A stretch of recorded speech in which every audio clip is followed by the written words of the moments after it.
Since Repair Clinic encourages you to perform this repair safely, a warning icon will appear when you should use caution. To replace the drip tray in this KitchenAid dishwasher, you will need a 5/16" nut driver. Before you begin the procedure, turn off the power to the dishwasher. Use the 5/16" nut driver to unthread the two screws, securing the lower access panel and toe panel to the frame.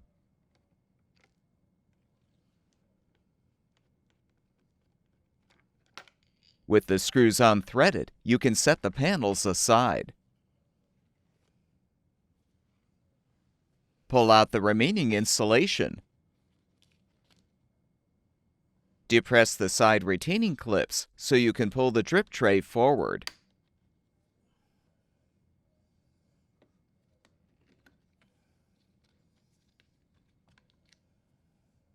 Release the tabs to detach the float switch from the tray, and you can fully remove the old tray.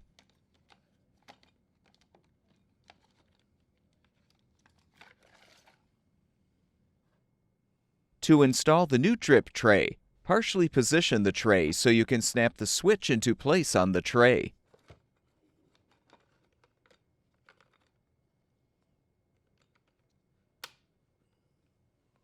Now fully position the tray, snapping it into place.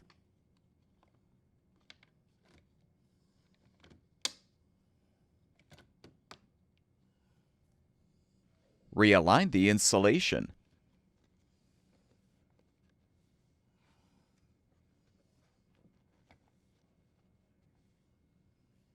Now realign the toe panel and insulation.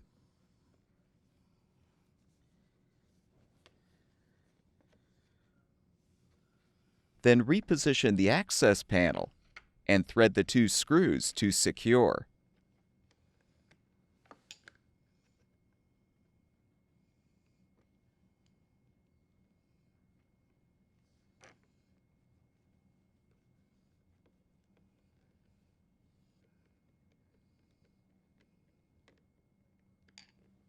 Turn the power supply back on, and the dishwasher should be ready for use.